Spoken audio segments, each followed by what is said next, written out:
Olá, turma, tudo bem? Bora lá para nossa leitura de hoje. Continuar, né? O que nós estamos fazendo já desde o dia 1º de janeiro. Graças a Deus por isso, né? Nós já estamos aí caminhando para praticamente a última semana, quase, né? De fevereiro. Hoje é dia 16. Não, hoje é dia 19. Meu Deus, estou perdidinha nos dias. Dia 19 de fevereiro. 19 de fevereiro, já penúltima semana, né, a última semana de fevereiro praticamente só tem 2 dias, né, que é o dia 27 e o dia 28, mas estamos aí caminhando, né, graças a Deus, já quase 2 meses com o Senhor aí na nossa leitura. Vamos orar, entregar esse momento para o Senhor e aí começarmos aqui com o último dia dessa semana 7. Jesus, muito obrigado, Pai, por esse final de semana tão bendito e maravilhoso. Nós te agradecemos, Deus, porque cada dia com o Senhor tem sido novidade de vida para nós. Cada dia com o Senhor nós vamos vendo o Senhor moldando a nossa vida. Cada dia, Senhor, há uma construção sendo feita, Senhor, no nosso interior e vamos sendo então edificados com a Tua palavra, Jesus. Muito obrigada, Pai, por esses momentos que nós temos tido com a Tua palavra e que tem sido tão precioso para nós, Senhor. Eu te louvo, Jesus, te agradeço por cada um dos meus irmãos, pelas pessoas queridas que estão aqui com a gente nessa leitura, Pai. Que o Senhor possa cada dia mais nos impulsionar a permanecer, a ficarmos aqui, a nos deleitarmos na Tua presença, a nos deleitarmos com a Tua palavra, ter prazer, Senhor, nesse momento. É o que desejamos ter todos os dias, independente, Pai, do nosso cansaço, independente da nossa tristeza, independente das nossas circunstâncias, às vezes contrárias, ou mesmo de momentos de extrema alegria, em que a gente só quer então comemorar, mas Jesus, muito obrigado, porque nós temos decidido estar aqui, Senhor, junto com o Senhor nesse momento. Obrigada, Jesus. Fica conosco, Espírito Santo. Ministra essa palavra em nós, traz entendimento no nosso espírito, para que possamos sim, Senhor, ser edificados com ela, para a glória do Senhor. Amém? Semana 7, dia 7, dia 19 de fevereiro de 2023. Vamos lá para Levítico 16, 17 e 18. Eu creio que você que está aqui comigo e que tem conseguido, né, ser frequente aí na tua leitura, chega esse tipo de livro, como o livro de Levítico, parece um pouco complicado, parece um pouco difícil, parece um pouco chato, parece um pouco repetitivo, mas eu quero te dizer, nada dentro da palavra de Deus é por acaso. Nada dentro da palavra de Deus não fará algum sentido no nosso espírito quando o Espírito Santo precisar nos ensinar algo. Então, nós precisamos ter o conhecimento de toda a Bíblia, de todo o texto sagrado, para que quando o Espírito Santo precisar nos ensinar algo, ele vai então enchendo, né, o nosso coração, a nossa mente de lembranças a respeito de palavras que a gente já leu e que aí vão fazendo sentido para aquilo que ele está nos ensinando. Nós precisamos conhecer o todo. Não dá para conhecer a Bíblia fracionada, gente. É impossível. Então, tem momentos que a gente vai sentir mais dificuldade, tem momentos que a gente vai sentir mais falta de interesse pelo texto, porque são textos que às vezes não fazem sentido para nós hoje em dia, e eu concordo muito com vocês nisso, mas eu quero dizer para vocês que é necessário, e nós precisamos passar por esses textos, e nós precisamos conhecê-los, e nós precisamos meditar neles também, para que em algum momento o Espírito Santo traga luz para nós sobre aquilo e a gente compreenda. Levítico 16, versículo 1 diz assim: Depois que morreram os 2 filhos de Arão, porque se apresentaram ao Senhor de maneira indevida, o Senhor falou com Moisés e ele disse: Diga a seu irmão Arão que não entre a qualquer hora, sem necessidade, no lugar santíssimo, atrás do véu, diante da tampa da arca, para que não morra, porque eu mesmo aparecerei ali na nuvem acima da tampa. Arão só poderá entrar no lugar santíssimo depois de trazer um novilho como oferta pelo pecado e um carneiro como oferta queimada. Ele vestirá o manto sagrado de linho com os calções de linho por baixo, colocará o cinto de linho na cintura e também o turbante de linho. Só vestirá essa roupa sagrada depois de banhar-se com água. Ele receberá da comunidade de Israel 2 bodes como oferta pelo pecado e um carneiro como oferta queimada. Primeiro Arão sacrificará ao Senhor um novilho como oferta pelo seu próprio pecado. para obter perdão dos seus pecados e da sua família. Depois trará os 2 bodes à presença do Senhor, à entrada do tabernáculo. Ali fará o sorteio para decidir em relação aos 2 bodes, qual deverá ser oferecido ao Senhor e qual será designado para Azazel. O bode sorteado que pertence ao Senhor será sacrificado por Arão como oferta pelo pecado. O outro bode, conhecido como bode emissário, será apresentado vivo ao Senhor para obter o perdão dos pecados do povo, e depois será mandado embora para o deserto, levando com ele o pecado do povo. Arão sacrificará o novilho da oferta pelo pecado para obter o perdão dos seus próprios pecados e da sua família. Em seguida, pegará diante do Senhor o incensário cheio de brasas de fogo e dos 2 punhados de incenso aromático bem moído e os levará para trás do véu. Ali diante do Senhor ele colocará o incenso sobre as brasas de fogo, de modo que a nuvem de fumaça formada pelo incenso cubra a tampa, que está acima da arca que contém as tábuas da aliança. Para que não morra, ele pegará um pouco do sangue do novilho e com o dedo borrifará a parte dianteira superior da tampa. Depois borrifará o sangue 7 vezes diante da tampa. Então sairá para matar o bode da oferta pelo pecado em favor do povo. Tendo sacrificado o animal, entrará de novo, levando o sangue para trás do véu. Ele fará com esse sangue o que fez com o sangue do novilho. Ele o borrifará sobre a tampa e na frente dela. Assim Arão purificará o lugar santíssimo, as impurezas dos israelitas e as transgressões deles. Ele fará a propiciação para purificar o tabernáculo, que está no meio de um povo impuro. Ninguém ficará dentro do tabernáculo enquanto Arão estiver no lugar santíssimo, fazendo a cerimônia da purificação para cobrir os pecados do povo. Isso só poderá ocorrer depois que ele obteve o perdão dos seus próprios pecados, dos pecados da sua família e dos pecados do povo de Israel. Então sairá e irá ao altar que está diante do Senhor. Ali fará a cerimônia da purificação do altar. Para isso, pegará um pouco do sangue do novilho e do sangue do bode e borrifará as pontas do altar. Com o dedo borrifará o sangue 7 vezes sobre o altar. Assim o altar estará purificado dos pecados dos filhos de Israel, e o altar será santo depois disso. Quando Arão terminar de fazer a cerimônia da purificação do lugar santíssimo do tabernáculo e do altar, trará o bode vivo. Ele colocará as 2 mãos sobre a cabeça do bode vivo, e nessa posição confessará as maldades, rebeldias e todos os pecados do povo de Israel. Dessa forma, os colocará sobre a cabeça do bode. Em seguida, enviará o bode ao deserto, aos cuidados de um homem encarregado desse serviço. Assim, o bode levará embora todos os pecados do povo para uma terra solitária, e o homem soltará o bode no deserto.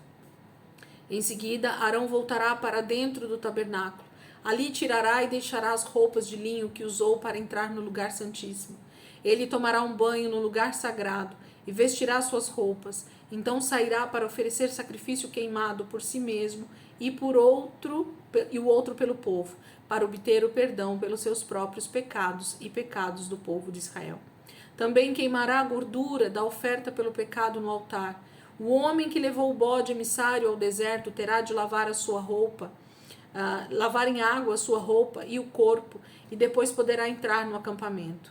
O novilho e o bode sacrificado como oferta pelo pecado, cujo sangue foi trazido ao lugar santíssimo para a cerimônia da purificação, serão levados para fora do acampamento. O couro, a carne e os intestinos serão queimados. A pessoa encarregada de queimar os restos dos animais sacrificados terá de lavar a roupa e tomar banho antes de voltar para o acampamento. O seguinte decreto terá de ser obedecido para sempre. No 10º dia do 7º mês, vocês jejuarão. Ninguém trabalhará nesse dia, nem os israelitas, nem os estrangeiros que moram no meio do povo. Ou seja, cada um fará um exame de consciência, exame sério com um espírito humilde, porque naquele dia será realizado um sacrifício para obter o perdão dos pecados, para purificá-los. Então, perante o Senhor, vocês estarão puros de todos os seus pecados. Portanto, este é o sábado de descanso solene, quando vocês se humilharão. Esta lei é permanente. Nas gerações futuras, essa cerimônia será dirigida por aquele que for ungido e ordenado sumo sacerdote no lugar de seu pai. Ele fará a cerimônia da purificação, colocará as roupas sagradas de linho e fará a cerimônia da purificação pelo lugar santíssimo, pelo tabernáculo e pelo altar, pelos sacerdotes e por todo o povo. Esta lei vale para sempre para vocês. Será realizada a cerimônia da purificação uma vez por ano para cobrir os pecados do povo de Israel. Arão seguiu todas as instruções ordenadas pelo Senhor a Moisés. Capítulo 16 fala sobre uma cerimônia, aliás, sobre duas, cerimônias que aconteceriam. Essa cerimônia, a primeira fala sobre esse momento em que o sumo sacerdote, uma vez por ano, ele entrava no lugar santíssimo, no Santo dos Santos, onde fica a arca, mas para que ele entrasse ali tinha esses pré-requisitos de santificação, purificação por ele e pela sua família, purificação pelo pecado do povo e esses bodes, que a palavra fala que era pelos pecados deles.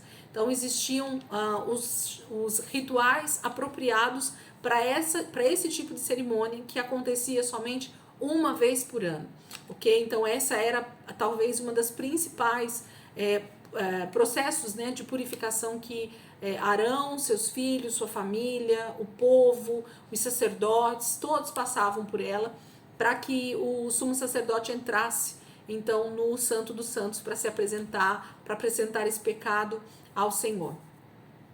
Se a gente olhar de forma bem grosseira essa passagem, está falando como se Deus fizesse um ajuntamento de todos os outros rituais que eles fizessem durante o ano, porque eles iam apresentando ofertas pelo pecado deles quase que diariamente, semanalmente, todas as vezes que alguém pecasse, tinha que ir lá oferecer sacrifícios de acordo com o seu pecado e de acordo com o tipo de pecado ou oferta que a pessoa precisava apresentar. Só que uma vez por ano, essa oferta que está falando aqui, de purificação para todos, era uma oferta muito macro, muito grande, era muito maior, era algo para todo Israel, para todo o povo, mas começava primeiro pela família do próprio sacerdote. E isso me traz então o entendimento, gente, que nós que somos já chamados pelo Senhor para algo um pouco maior, a responsabilidade de purificação, de santificação ainda é muito maior, Então a gente precisa ter esse cuidado de estar sempre atento, que lugar você está exercendo dentro do sacerdócio que Deus tem te chamado, Porque hoje todos nós somos sacerdotes. Então nós precisamos entender que para algumas pessoas que já estão um pouquinho mais avançadas, que têm um pouco mais de entendimento, elas precisam ter um nível de responsabilidade também por causa desse conhecimento que elas já têm. Então o sacerdote, nesse momento aqui, Arão e sua família, começava deles essa humilhação, esse entendimento de arrependimento por pecado, porque se ele entrasse no lugar santo, no santíssimo lugar, com algum tipo de pecado, ele então morreria ali mesmo, ele era fulminado pelo próprio Senhor. Eu não sei se tem algum relato dentro da palavra, eu não me lembro de verdade no Velho Testamento de algum relato de algum sacerdote ter morrido lá dentro, tá? Então eles tinham todo o zelo mesmo de se santificar, de se purificar para que eles não morressem lá dentro. Mas existia essa possibilidade, e esse temor, ele é necessário no coração de qualquer pessoa, ok? E depois tinha a outra cerimônia, que era justamente, eles têm até hoje, na verdade, essa cerimônia, que é o dia da purificação, o dia do perdão que eles chamam, Acho que é o Yom Kippur, que é o dia do perdão, que é um ritual anual também que eles fazem antes de começar o ano novo, judaico. É como se fosse uma passagem de ano, de um ano para o outro. Então eles querem deixar realmente tudo para trás, se purificando, se santificando, buscando ao Senhor, buscando unidade entre eles, arrependimento. Então esse dia do perdão que eles chamam, essa cerimônia aqui que é ensinada no finalzinho do capítulo 16, ela é comemorada até os dias de hoje em Israel entre o povo judeu, ok? 17, capítulo 17, versículo 1. Disse o Senhor a Moisés: transmita mais estas ordens a Arão, aos filhos dele e a todo o povo de Israel. Qualquer israelita que sacrificar um boi, um cordeiro ou uma cabra dentro ou fora do acampamento e não o trouxer à porta do tabernáculo para oferecê-lo como sacrifício ao Senhor, diante do tabernáculo do Senhor, será considerado culpado por derramar sangue. Por esse motivo, essa pessoa será eliminada do meio do seu povo. A finalidade dessa lei é que os israelitas não ofereçam sacrifícios por conta própria em campo aberto. Eles deverão levá-los ao sacerdote à entrada do tabernáculo. Ali serão oferecidos como ofertas de gratidão. O sacerdote à entrada do tabernáculo e queimará a gordura como aroma agradável ao Senhor. Ficam, pois, terminantemente proibidos os sacrifícios oferecidos aos demônios no campo, aos quais prestam culto idólatra. Esta ordem é para ser obedecida para sempre, por todas as gerações. Diga a ele, todo israelita ou estrangeiro que vive no meio do povo de Israel, que oferecer ao Senhor as suas ofertas, que serão completamente queimadas, ou qualquer outro sacrifício, e não as trouxer à entrada do tabernáculo para oferecê-las ao Senhor, será expulso do meio do povo. Também estarei contra todo israelita ou estrangeiro que vive no meio do povo de Israel, que comer sangue de qualquer animal, e o eliminarei do meio do seu povo, porque a vida da carne está no sangue. Por isso mesmo eu dei o sangue para ser derramado no altar, a fim de obter perdão dos pecados do povo. Pois é o sangue, ou seja, a vida, que tira os pecados. Por esta razão, ordeno aos israelitas e aos estrangeiros que vivem no meio do povo: nenhum de vocês poderá comer sangue. Quando um israelita ou um estrangeiro que vive no meio do povo caçar um animal ou uma ave que se pode comer, deverá derramar o sangue na terra e depois cobri-lo com terra, porque a vida de todo ser vivente está no seu sangue. Por isso mandei os israelitas não comerem o sangue de nenhum animal, pois o sangue é a vida. Quem comer sangue será expulso do povo. Todo homem, quer israelita, quer estrangeiro, que comer carne de animal, que sofreu morte natural, ou que foi destroçado por alguma fera, deverá lavar a sua roupa e tomar banho, e ficará impuro até a tarde. Depois ficará puro novamente, mas se não lavar a sua roupa, nem se banhar, sofrerá as consequências do seu pecado. Capítulo 17 está falando sobre a prescrição, que é totalmente válida, né, para a explicação que o próprio Deus dá sobre carne com sangue, ou animal também que foi destroçado no campo, que não foi devidamente matado da forma correta, né, para se comer a carne. Então, ainda que o animal fosse puro, né, que ele pudesse ser comido, se ele não fosse, então, morto de forma correta, derramado sangue da forma correta, né, ele não poderia servir de comida da mesma maneira. Então, é terminantemente proibido para um israelita, ou eu acredito que até nos dias de hoje não seja uma coisa muito bem vista em qualquer religião, não só no judaísmo, essa questão do sangue, né? Porque Deus deixa claro que no sangue, seja de um animal, seja de um ser humano, existe vida, ok? A vida de uma pessoa está naquele sangue, ok? Capítulo 18. Tem coisas, gente, que Deus fala e que a gente entende em partes e a gente não vai entender na sua totalidade, porque Deus não tem interesse de nos ensinar na sua totalidade, e a gente precisa entender isso, e tá tudo certo, e não há problema nenhum nisso. Ok? Capítulo 18. Disse mais o Senhor a Moisés: fale aos israelitas e diga-lhes: eu sou o Senhor, o Deus de vocês. Por isso, não imitem o povo do Egito, onde vocês moraram, nem o povo de Canaã, para onde estou levando vocês. Não sigam as suas práticas. Pelo contrário, obedeçam as minhas leis e minhas ordenanças e sigam-nas. Eu sou o Senhor, o Deus de vocês. Obedeçam fielmente às minhas leis e aos meus mandamentos, e vocês viverão. Eu sou o Senhor. Ninguém deverá aproximar-se de uma parente próxima para ter relações sexuais com ela. Eu sou o Senhor. Não tenha relações sexuais com seu pai, nem com sua mãe. Ela é sua mãe, não tenha relações sexuais com ela. Não tenha relações sexuais com a mulher do seu pai, isso desonraria o seu pai. Não tenha relações sexuais com a sua irmã, seja por parte de pai e de mãe, ou somente por parte de pai, seja nascida na mesma casa ou em outro lugar. Não tenha relações sexuais com a filha do seu filho ou da sua filha, isso desonraria você. Não tenha relações sexuais com a filha somente por parte de pai, ela é sua irmã. Não tenha relações sexuais com a irmã de seu pai, ela é parenta próxima de seu pai. Não tenha relações sexuais com a irmã de sua mãe, ela é parente próxima de sua mãe. Não tenha relações sexuais com a mulher do seu tio por parte de pai, ela é sua tia. Não tenha relações sexuais com a sua nora, mulher do seu filho. Também não tenha relações sexuais com a mulher do seu irmão, isso desonraria o seu irmão. Não tenha relação sexual com uma mulher e sua filha. Não tenha relações sexuais com a filha do seu filho ou com a filha da sua filha. Elas são parentes próximas, isso seria uma perversidade. Não case com duas irmãs, tendo relações sexuais com elas, isso as tornaria rivais. Não tenha relações sexuais com a mulher quando está no seu período de menstruação. Não tenha relações sexuais com a mulher de outro homem, para que você não fique impuro. Não entregue nenhum dos seus filhos para ser sacrificado a Moloque. Não profane o nome do seu Deus, eu sou o Senhor. Nenhum homem deverá ter relações sexuais com outro homem como se fosse mulher, isso é repugnante.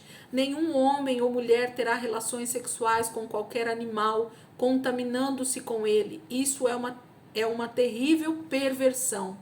Israelitas, não se contaminem com nenhuma destas coisas, porque as nações que vou expulsar da presença de vocês são as que se contaminam com essas coisas.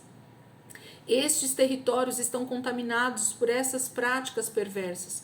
Por isso estou castigando seus habitantes e eu os vomitarei da terra que vai ser de vocês.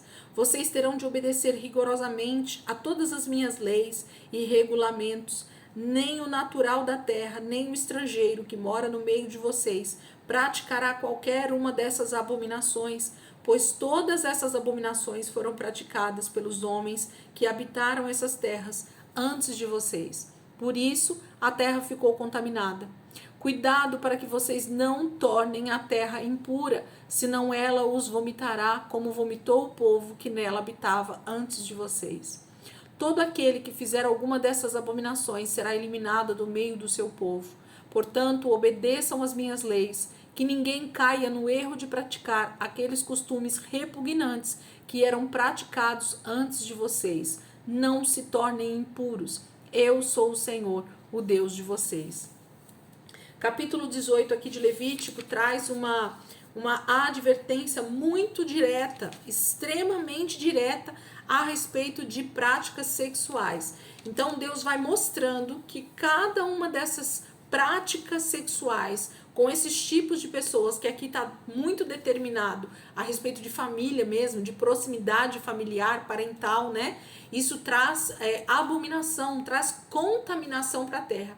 Olha que terrível, gente, imaginar que o nosso pecado contamina não só o nosso corpo físico, mas também a terra onde nós habitamos, a cidade, o bairro ou qualquer outra coisa desse tipo. Percebem como algumas nações, algumas regiões, elas têm uma propensão maior a ser extremamente desgraçada. Vou usar essa palavra para que você entenda o que eu estou querendo dizer.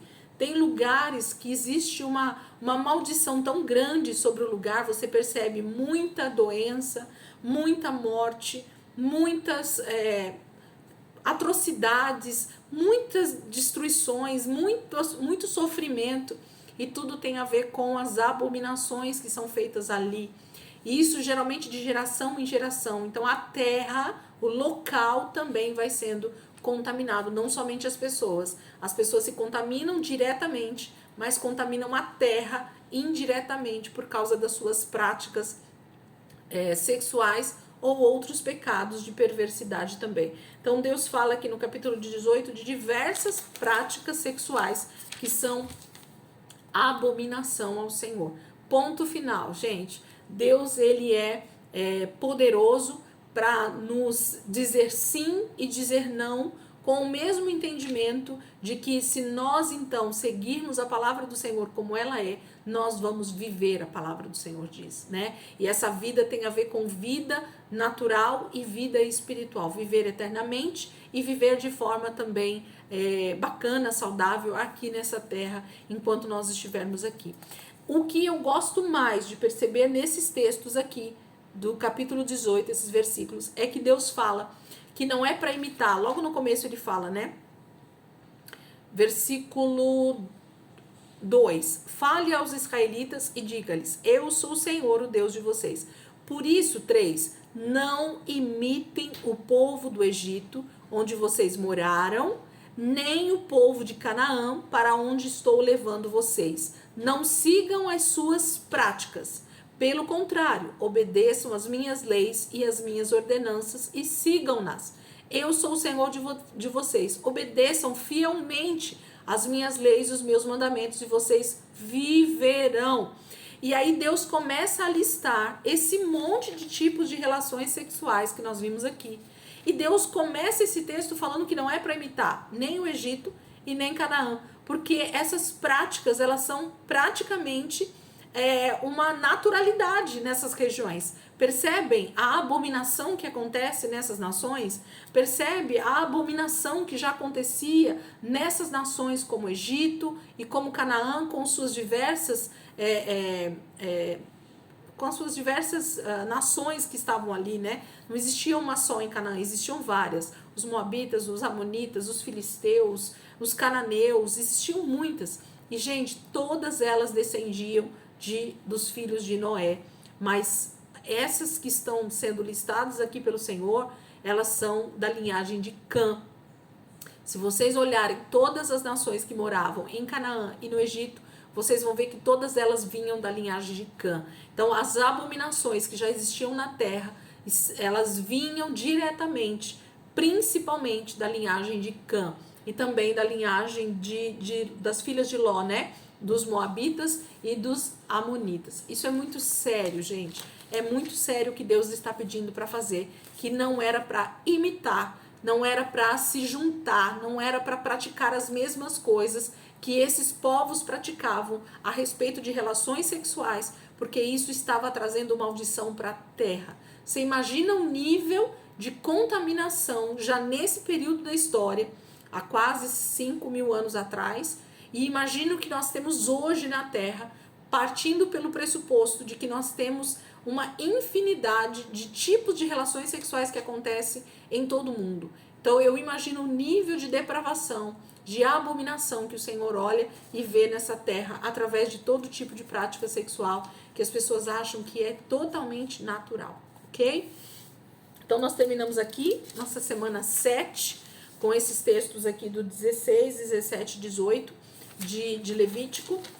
Amanhã a gente começa a semana 8, né? Primeiro dia aí da semana 8, também dentro ainda de Levítico, que a gente vai até quinta-feira, se não me engano, dentro do livro de Levítico. Maravilhoso, eu amo ler esses textos, porque Deus está ensinando Israel a viver bem, a tomar posse de uma terra que eles vão receber daqui a alguns dias, porque eles ainda estão caminhando no deserto, mas Deus está ensinando esse povo a ser santo, a ser puro, a ser como Jesus é, a ser como o Pai deseja que eles sejam.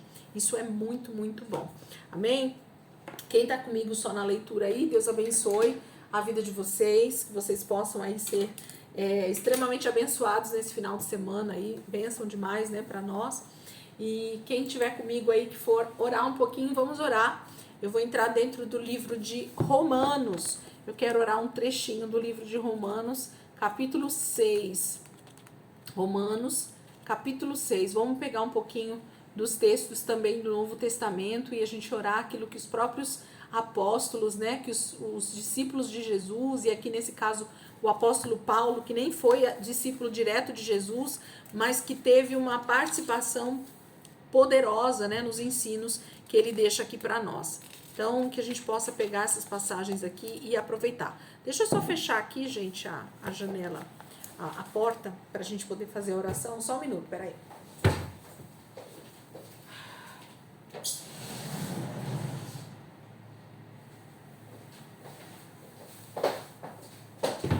Eu não atrapalho quem está no outro ambiente e também não sou atrapalhada por quem está no outro ambiente também.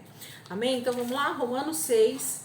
Eu vou pegar a partir do versículo 1 mesmo. O texto que eu queria é um pouquinho mais para baixo, mas eu acho que a gente deve orar esse início do texto e aí a gente entender o que Paulo está nos ensinando para que a gente possa interceder, para que a gente possa orar essas verdades da palavra e ir compreendendo o próprio texto dentro de nós. Ele diz assim, ó, capítulo 6 de Romanos: O que diremos então? Continuaremos a pecar para que a graça de Deus aumente cada vez mais? Naturalmente que não. Nós, os que morremos para o pecado, como deveríamos continuar vivendo nele? Senhor, o apóstolo Paulo, ele está nos ensinando de forma tão prática, de forma tão, Senhor, profunda, verdades espirituais nesse texto, falando a respeito de novo nascimento e de uma vida que então passa a acontecer a partir do momento que eu recebo o Senhor como Senhor e Salvador da minha vida. Pai, quanto tempo eu demorei para compreender. E ainda hoje, Senhor, nós olhamos para a palavra e tentamos então compreender um pouco mais sobre isso, de que aquele que nasceu de novo, aquele que foi nascido do próprio Deus, aquele que foi gerado pelo Espírito Santo na palavra, e então nasceu de novo, aceitou o Senhor como Senhor e Salvador, nós não podemos ter duas naturezas. Nós não podemos andar em duas naturezas. Se nós morremos para os nossos pecados, se nós decidimos crucificar a nossa vida com o Senhor naquela cruz, se nós olhamos para o Senhor naquela cruz e entendemos que aquele era o meu pecado, que aquele era a minha culpa, que eu é quem deveria estar ali morto por causa dos meus pecados, mas o Senhor decidiu pagar essa culpa por mim, o Senhor decidiu pagar essa dívida, então a minha gratidão é justamente nascendo de novo, aceitando o Senhor como Senhor da minha vida e por causa disso decidindo então viver uma nova vida, uma vida abundante com o Senhor.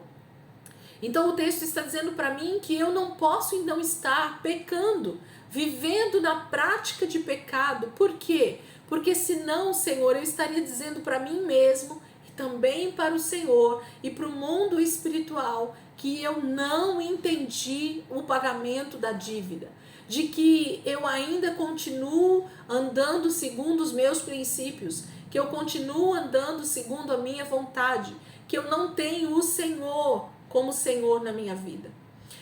Senhor, eu quero cada dia mais entender esse senhorio, entender essa posição de hierarquia espiritual sobre a minha vida, de entender essa compra pela minha vida que o Senhor fez através da cruz, através do teu próprio sangue. Eu quero entender que esse novo nascimento me faz entrar num novo nível de vida com o Senhor. E por causa desse novo nascimento, dessa nova natureza, Senhor, então eu não posso estar em pecado. E graças a Deus pelo teu Espírito Santo, que está agora habitando dentro de mim e que me ajuda em cada uma das minhas fraquezas, mas não me perdoando depois que eu peco, mas me ajudando a não pecar. Senhor, quando eu olho para aquilo que desagrada ao Senhor, que é o pecado, eu preciso estar constantemente vigilante e pedindo a graça, o favor do Senhor, essa unção que vem sobre a nossa vida todos os dias, e ela vai sendo derramada de acordo com a necessidade da nossa fuga, da nossa vontade de não pecar, do nosso momento de rejeitar o pecado, Senhor. A graça do Senhor, o Espírito Santo, é esse ajudador, é esse consolador que está conosco o tempo todo, nos fazendo reconhecer onde está o pecado e desistindo e não desejando mais pecar, mas está realmente buscando santificação com o Senhor. Versículo 3. O poder do pecado sobre nós foi quebrado quando fomos batizados em sua morte. No batismo fomos sepultados com ele na morte, para que assim como Cristo foi ressuscitado pelo Pai com poder glorioso, também nós vivamos uma nova vida. Vocês se uniram com ele na sua morte e ressuscitarão como ele ressuscitou. Obrigada, Senhor, por essa unidade, por essa união na sua morte, mas também uma união na sua ressurreição. Senhor, nós vamos ressuscitar com o Senhor na sua volta. Ainda que esse corpo se corrompa, Senhor, a palavra de Deus diz que ainda que a minha carne apodreça, Senhor, realmente num sepulcro, ainda, Senhor, que eu tenha a minha vida realmente destruída pela morte. A morte espiritual, ela jamais vai acontecer, porque o Senhor vai ressuscitar a minha vida na volta de Jesus. Eu vou estar ressuscitado com Cristo, e aí então nós viveremos para sempre. Pai, que expectativa! Como é maravilhoso olhar para a palavra e ver que da mesma maneira nós decidimos então mortificar a nossa carne, mortificar as nossas vontades, mortificar o pecado, mortificar a nossa vida passada, mortificar aquilo que aparentemente nos traz prazer, Senhor, para uma vida vindoura, para algo futuro que nos fará ressuscitar para viver a eternidade com o Senhor. Obrigada, Jesus, por essa promessa, por essa palavra, por esse consolo, por essa verdade que era desde o início. Nós somos seres criados eternos, Pai. A morte, ela nos assola diariamente. A morte, ela nos assombra diariamente, porque nós não fomos criados para morrer. O Senhor diz em Eclesiastes ou Provérbios, não me lembro agora, Espírito Santo, que nós temos um desejo pela eternidade que o Senhor mesmo colocou dentro de nós. E é por isso que nós desejamos tanto viver ao invés de morrer. Por isso que nós desejamos e almejamos tanto a vida em abundância que o Senhor tem para nós. E nós podemos crer, Senhor, que se nós mortificarmos a nossa carne com Cristo, se nós morrermos com o Senhor, para vivermos uma vida eterna contigo, essa é a certeza que nós temos. Assim como o próprio Deus, o Espírito de Deus ressuscitou a Cristo, o Senhor vai nos ressuscitar naquele dia também. Nós ressuscitaremos na volta do Senhor para viver eternamente contigo. Vocês se uniram com ele na sua morte e ressuscitarão como ele ressuscitou. Os antigos desejos malignos de vocês foram pregados na cruz juntamente com ele. Aquela parte que em cada um de vocês tem a tendência de continuar pecando foi esmagada e mortalmente ferida, de maneira tal que esse corpo, amante do pecado, não está mais sob o controle do pecado e não necessita mais ser escravo dele. Quando vocês morrem para o pecado, libertam-se de todos os seus atrativos e do seu poder sobre vocês. E visto que morremos com Cristo, cremos que participaremos da sua vida nova. Cristo ressuscitou dentre os mortos e não poderá morrer outra vez.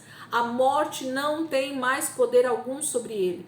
Ele morreu de uma vez por todas, a fim de acabar com o poder do pecado, e agora vive para sempre em contínua comunhão com Deus. Obrigada, Deus. Obrigada por essa verdade. O Senhor morreu uma única vez, ressuscitou ao terceiro dia e venceu a morte, Senhor. O Senhor venceu a morte primeiro. O Senhor é a primícia dos que dormem. O Senhor foi o primeiro a ressuscitar para a eternidade. O Senhor jamais vai morrer novamente. Mas nós que ainda estamos aqui, que também decidimos entregar a nossa vida em sacrifício vivo, santo e agradável, como nós oramos ontem, Senhor. Eu quero te agradecer, Senhor, porque nós decidimos viver essa vida de santificação, de purificação, de entrega ao Senhor, de mortificação da nossa carne, para que a gente possa viver sim, Senhor, uma vida de santidade, uma vida, Senhor, de humilhação no Senhor. O pecado não tem mais poder sobre nós, Pai.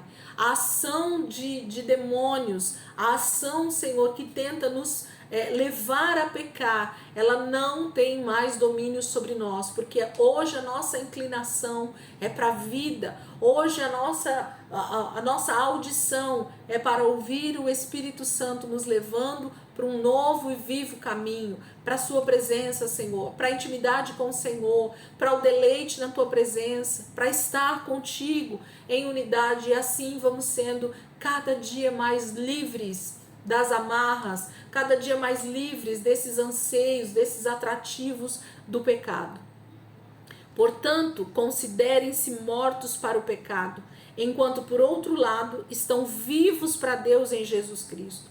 Não deixem que o pecado controle esse corpo mortal de vocês e não cedam aos seus desejos pecaminosos. Não deixem que nenhuma parte de seus corpos sejam instrumentos de injustiça.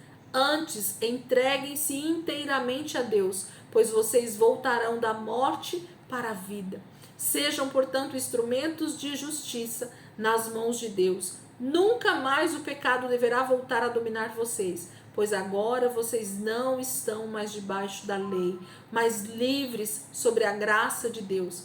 Pai, muito obrigada, Senhor, por essa liberdade. Muito obrigada, Senhor, por essa palavra que nos liberta, por essa verdade que nos traz vida, Senhor. Muito obrigado, Senhor, pela libertação. Senhor, nós acabamos de ler alguns dias atrás como o Senhor resgata Israel das mãos de Faraó e os liberta para ter uma vida de liberdade contigo na terra de Canaã.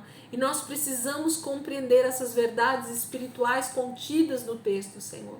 O Senhor nos resgata, cada um de nós, do Egito em que nós estávamos, da escravidão de Faraó, Senhor, que é a representação do nosso adversário, de Satanás, nos oprimindo debaixo do pecado, dizendo para nós que nós precisamos pecar, que isso nos satisfaz, e nós sabemos que não, Senhor. Nós decidimos pela liberdade que o Senhor oferece para nós. Quando o Senhor fala conosco, quando o Senhor então ministra a palavra em nós, nós decidimos caminhar com o Senhor, porque o Senhor nos leva a um lugar de paz, a um lugar de descanso, a um lugar de relacionamento e de intimidade verdadeiramente com aquele que me criou, com aquele que me formou desde o ventre da minha mãe. Obrigada, Jesus, por esse plano de redenção maravilhoso que o Senhor nos mostra ao longo da sua palavra. Obrigada, Senhor, porque eu não estou mais sobre um decreto de morte, mas agora nós estamos sim, Senhor, sobre a lei da vida eterna, a lei da graça do Senhor que é derramada sobre nós, e nós não somos mais escravos do pecado. Nós somos livres, Pai. Em Ti nós somos livres para obedecer a Tua voz, para obedecer a Tua lei, que é a Tua palavra, para obedecer os Teus decretos, para obedecer aquilo que o Senhor diz para nós que é bom, perfeito e agradável para nós. Quando entendemos isso, Jesus, tudo fica mais claro, tudo fica mais, Senhor, nítido, tudo fica mais fácil de ser vivido com o Senhor. Quando nós achamos que o Evangelho nos escraviza de novo, é porque nós não compreendemos o verdadeiro lugar de escravidão que nós estávamos. E então achamos que obedecer ao Senhor, obedecer ao Pai, diz respeito a um novo tipo de escravidão. E isso é terrível, Senhor. Quantos, Senhor, ainda estão debaixo desse jugo da religiosidade, Senhor, da falta de entendimento dessa liberdade? Pai, em nome de Jesus, derrama sobre mim, derrame sobre a Tua igreja, derrame sobre o Teu povo, Senhor, esse entendimento de liberdade no Espírito, ainda que sejamos escravos por amor do Senhor, porque nós decidimos obedecer ao Senhor sobre as nossas vidas. É diferente, Pai. Como é bom obedecer a um Pai de amor, como é bom obedecer a um Pai que nos dá uma direção correta, nos dá uma direção segura, nos dá uma direção de paz, nos dá uma direção de refrigério, nos dá uma direção de vida eterna. Queremos ser totalmente guiados pelo Senhor no nosso dia a dia, até estarmos contigo para a eternidade, Senhor. Muito obrigada, Jesus, por essa palavra que o apóstolo Paulo deixou para nós, nos ensinando sobre isso. E ele ora no finalzinho aqui desse texto, gente, eu quero ver com vocês aqui. Ele vai falando aqui, ó, vou pegar para vocês verem.